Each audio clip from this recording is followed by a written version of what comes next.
नसीहत वो सच्चाई है जिसे हम कभी गौर से नहीं सुनते, और तारीफ वह धोखा है जिसे हम बड़े ध्यान से सुनना पसंद करते हैं। बहुत से लोग पैसों की कमी की वजह से इस तरह की बातें करते हैं। मैं बहुत गरीब हूँ, मुझे कोई खानदानी दौलत नहीं मिली, इसीलिए मैं कुछ नहीं कर पा रहा। मैं छोटी जगह से हूँ, इसीलिए मैं कुछ नहीं कर पा रहा। मुझे अच्छी कोचिंग नहीं मिल रही, हमारे यहाँ का सिस्टम ही खराब है, यहाँ किसी तरह की कोई सुविधा है ही नहीं। भला ऐसे हालात में कोई आगे कैसे बढ़ सकता है? चलिए एक बार मान लेते हैं कि आपकी ये सारी बातें एकदम सही हैं और आपके पास कुछ ना करने के हजारों रीजन हैं जो कि आपके हिसाब से बिल्कुल सही हैं। अब एक काम कीजिए, आप जीवन भर कोई भी काम मत कीजिए, आगे बढ़ने की कोशिश बिल्कुल मत कीजिए और एक कागज पर ये सारी बातें लिख लीजिए। इसके बाद जो भी आपसे मिले उनको ये रीजन गिनवा देना, वो कागज दिखा देना कि मैं इन वजहों से जिंदगी में कुछ नहीं कर पाया। जिसे भी आप ये बातें बताओगे वो एक बार या दो बार तो सुनेगा, लेकिन उसके बाद वो भी आपको धुतकार देगा। दोस्त, किसी को कोई फर्क नहीं पड़ता कि आप अपने जीवन में कुछ नहीं कर पाए। जिंदगी सिर्फ और सिर्फ आपकी बर्बाद होगी,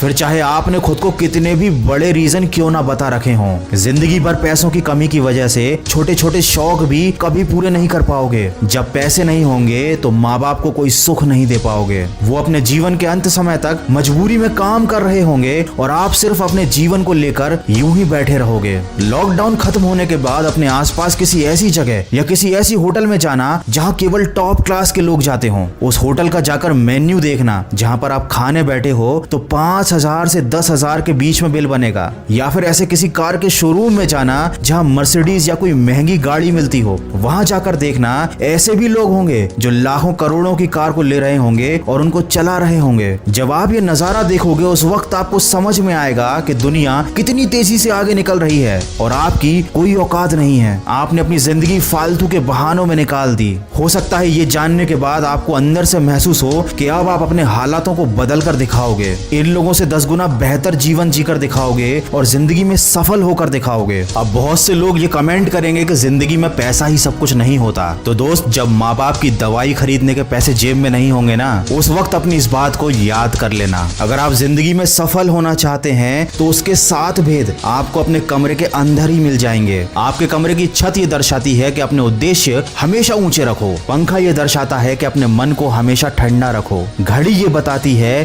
कि आपका हर मिनट कीमती है। शीशा ये बताता है कि कुछ भी करने से पहले एक बार अपने अंदर झांक लो। खिड़की कहती है कि जरा बाहर की दुनिया देखो, केवल अपने मन की बनाई गई बहानों की दुनिया में मत जियो। और दरवाजा कहता है कि बाहर जाओ और अपने लक्ष्य को प्राप्त करने के लिए पूरा जोर लगा दो। अगर आपको अभी भी लगता है कि ये सारी बातें केवल सुनने में अच्छी लगती हैं, तो याद रखना, किसी को कोई मतलब नहीं है कि आपका मकसद क्या है। किसी को कोई मतलब नहीं है कि आप अपनी जिंदगी में क्या कर पाते हो। जब आप अपनी परेशानियों से जूझ रहे होंगे तो लोग सिर्फ तमाशा देखेंगे। जब आप सफल हो जाएंगे तो लोग बस रिजल्ट देखेंगे, उसके पीछे की मेहनत पर किसी की नजर नहीं पड़ेगी। वीडियो के अंत में बस इतना कहना चाहूंगा कि जब बादल टूटता है तो बारिश होती है। खेत में जब मिट्टी टूटती है तो वो फसल का रूप ले लेती है। जब कोई बीज टूटता है तो एक नए पौधे का जन्म होता है। जिंदगी में जब भी आप टूटने लगो तो समझ जाना कि आप कुछ उपयोगी और कुछ बेहतर बनने वाले हो। मैं तुम्हें सलाह इसलिए नहीं दे रहा हूँ क्योंकि मैं तुमसे ज्यादा समझदार हूँ, बल्कि इसलिए दे रहा हूँ क्योंकि जिंदगी में गलतियां मैंने तुमसे ज्यादा की हैं। अगर मेरी बातों से सहमत हो तो आज से बहाने बनाना बंद और काम करना शुरू कर देना। और हाँ, आजकल लोग एक दूसरे को छूने से बच रहे हैं, लेकिन उन लोगों का क्या जिनकी जिंदगी छूने से ही चलती है? इस समय सबसे ज्यादा परेशानी में नेत्रहीन लोग हैं और उनकी मदद के लिए खबरी ने एक पहल शुरू करी है जिसका नाम है वॉइस ऑफ ब्लाइंड। तो अगर आपके आसपास ऐसा कोई नेत्रहीन व्यक्ति है जिसको मदद की जरूरत है तो आप स्क्रीन पर दिए नंबर पर कॉल कर सकते हैं या डिस्क्रिप्शन में दी गई लिंक पर जाकर आप खबरी के द्वारा उनकी मदद कर सकते हैं। तो जिंदगी में आगे बढ़ते रहिए, खुद की जिंदगी भी बेहतर बनाइए और दूसरों की भी मदद कीजिए। मैं मिलूंगा आपसे अगले वीडियो में जो आपके जीवन में सकारात्मक ऊर्जा को भर दे और आपको दिखाए एक सही दिशा। सुनते रहिए मन की आवाज।